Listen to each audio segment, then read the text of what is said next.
1 Samuel chapter 1. There was a certain man from Ramathaim, a Zuphite, from the hill country of Ephraim, whose name was Elkanah, son of Jeroham, the son of Elihu, the son of Tohu, the son of Zuph, an Ephraimite. He had 2 wives. One was called Hannah, and the other Peninnah. Peninnah had children, but Hannah had none. Year after year, this man went up from his town to worship and sacrifice to the Lord Almighty at Shiloh, where Hophni and Phinehas, the 2 sons of Eli, were priests of the Lord. Whenever the day came for Elkanah to sacrifice, he would give portions of the meat to his wife Peninnah and to all her sons and daughters. But to Hannah he gave a double portion, because he loved her, and the Lord had closed her womb. And because the Lord had closed her womb, her rival kept provoking her in order to irritate her. This went on year after year. Whenever Hannah went up to the house of the Lord, her rival provoked her till she wept and would not eat. Elkanah, her husband, would say to her, "Hannah, why are you weeping? Why don't you eat? Why are you downhearted? Don't I mean more to you than 10 sons?" Once, when they had finished eating and drinking in Shiloh, Hannah stood up. Now Eli the priest was sitting on the chair by the doorpost of the Lord's temple. In bitterness of soul, Hannah wept much and prayed to the Lord. And she made a vow, saying, "O Lord Almighty, if you will only look upon your servant's misery and remember me, and not forget your servant, but give her a son, then I will give him to the Lord for all the days of his life, and no razor will ever be used on his head." As she kept on praying to the Lord, Eli observed her mouth. Hannah was praying in her heart, and her lips were moving, but her voice was not heard. Eli thought she was drunk and said to her, "How long will you keep on getting drunk? Get rid of your wine." "Not so, my lord," Hannah replied. "I am a woman who is deeply troubled. I have not been drinking wine or beer. I was pouring out my soul to the Lord. Do not take your servant for a wicked woman. I have been praying here out of my great anguish and grief." Eli answered, "Go in peace, and may the God of Israel grant you what you have asked of him." She said, "May your servant find favor in your eyes."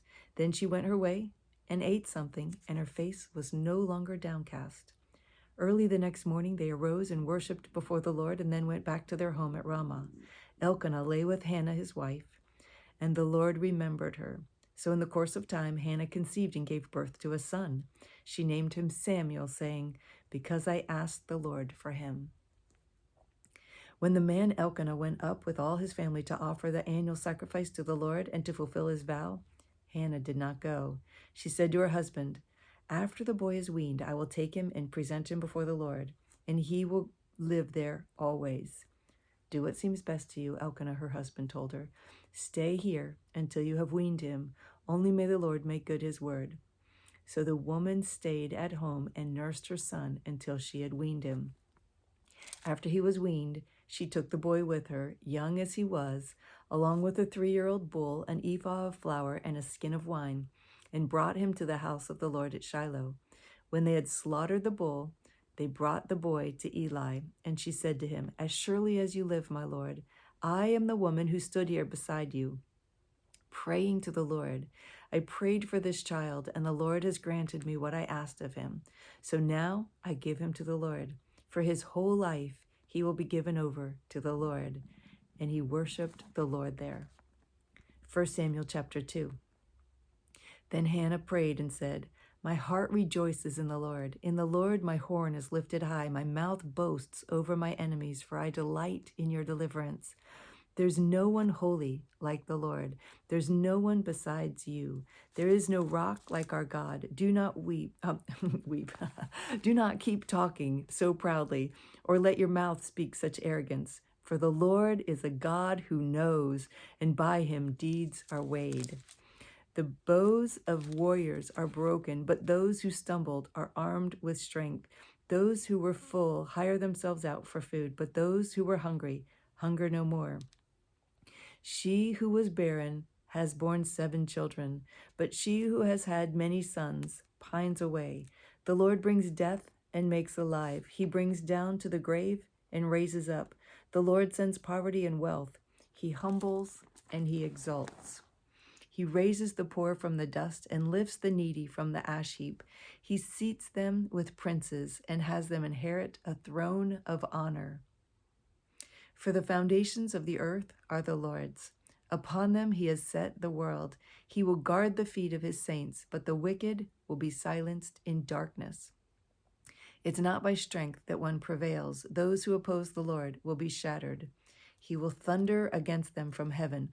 The Lord will judge the ends of the earth.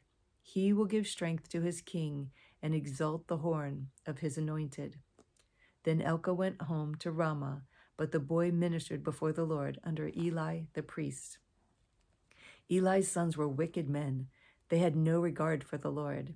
Now it was the practice of the priests with the people that whenever anyone offered a sacrifice, and while the meat was being boiled, the servant of the priest would come with a three-pronged fork in his hand. He would plunge it into the pan or kettle or cauldron or pot, and the priest would take for himself whatever the fork brought up. This is how they treated all the Israelites who came to Shiloh. But even before the fat was burned, the servant of the priest would come and say to the man who was sacrificing, "Give the priest some meat to roast. He won't accept boiled meat from you, only raw." If the man said to him, "Let the fat be burned first, and then take whatever you want," the servant would then answer, "No, hand it over now. If you don't, I'll take it by force." This sin of the young men was very great in the Lord's sight, for they were treating the Lord's offering with contempt. But Samuel was ministering before the Lord, a boy wearing a linen ephod. Each year his mother made him a little robe and took it to him when she went up with her husband to offer the annual sacrifice. Eli would bless Elkanah and his wife, saying, "May the Lord give you children by this woman to take the place of the one she prayed for and gave to the Lord. Then they would go home. And the Lord was gracious to Hannah.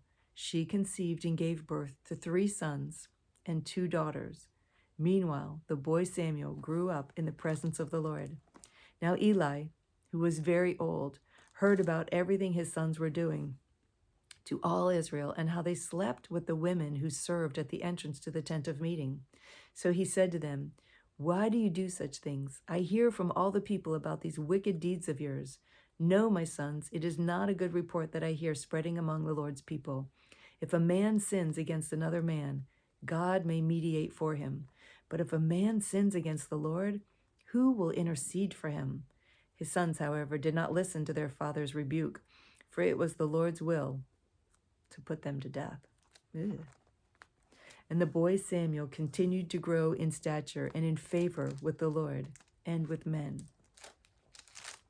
Now a man of God came to Eli and said to him, "This is what the Lord says. Did I not clearly reveal myself to your father's house when they were in Egypt under Pharaoh? I chose your father out of all the tribes of Israel to be my priest, to go up to my altar to burn incense, and to wear an ephod in my presence. I also gave your father's house all the offerings made with fire by the Israelites. Why do you scorn my sacrifice and offering that I prescribed for my dwelling? Why do you honor your sons more than me by fattening yourselves on the choice parts of every offering made by my people Israel? Therefore the Lord, the God of Israel, declares, I promised that your house and your father's house would minister before me forever. But now the Lord declares, far be it from me. Those who honor me, I will honor, but those who despise me will be disdained. The time is coming when I will cut short your strength and the strength of your father's house, so that there will not be an old man in your family line, and you will see distress in my dwelling. Although good will be done to Israel, in your family line there will never be an old man. Every one of you that I do not cut off from my altar will be spared only to blind your eyes with tears and to grieve your heart, and all your descendants will die in the prime of life. Wow. And what happens to your 2 sons, Hophni and Phinehas, will be a sign to you. They will both die on the same day. I will raise up for myself a faithful priest who will do according to what is in my heart and mind. I will firmly establish his house, and he will minister before my anointed one always. Then everyone left in your family line will come and bow down before him for a piece of silver and a crust of bread and plead, appoint me to some priestly office so I can have food to eat. Wow. 1 Samuel chapter 3. The boy Samuel ministered before the Lord under Eli. In those days, the word of the Lord was rare. There were not many visions. One night, Eli, whose eyes were becoming so weak that he could barely see, was lying down in his usual place. The lamp of God had not yet gone out, and Samuel was lying down in the temple of the Lord, where the ark of God was. Then the Lord called Samuel. Samuel answered, "Here I am." And he ran to Eli and said, "Here I am. You called me." But Eli said, "I did not call you. Go back and lie down." So he went and lay down. Again the Lord called Samuel, and Samuel got up and went to Eli and said, "Here I am. You called me." But my son, Eli said, "I did not call you. Go back and lie down." Now Samuel did not yet know the Lord. The word of the Lord had not yet been revealed to him. The Lord called Samuel a third time, and Samuel got up and went to Eli and said, "Here I am. You called me." Then Eli realized that the Lord was calling the boy. So Eli told Samuel, "Go and lie down, and if he calls you, say, 'Speak, Lord, for your servant is listening.'" So Samuel went and lay down in his place.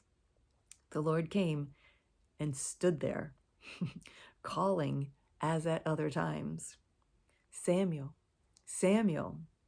Then Samuel said, "Speak, for your servant is listening." And the Lord said to Samuel, "See, I am about to do something in Israel that would make the ears of everyone who hears of it tingle. At that time I will carry out against Eli everything I spoke against his family from beginning to end. For I told him that I would judge his family forever because of the sin he knew about. His sons made themselves contemptible, and he failed to restrain them. Therefore I swore to the house of Eli, the guilt of Eli's house will never be atoned for by sacrificing or offering." Samuel lay down until morning, and then opened the doors of the house of the Lord. He was afraid to tell Eli the vision, but Eli called him and said, "Eli, my son." Samuel answered, "Here I am." "What was it he said to you?" Eli asked. "Do not hide it from me. May God deal with you, be it ever so severely, if you hide from me anything he told you." So Samuel told him everything, hiding nothing from him. Then Eli said, "He is the Lord. Let him do what is good in his eyes." The Lord was with Samuel as he grew up, and he let none of his words fall to the ground. And all Israel from Dan to Beersheba recognized that Samuel was attested as a prophet of the Lord. The Lord continued to appear at Shiloh, and there he revealed himself to Samuel through his word. And Samuel's word came to all Israel.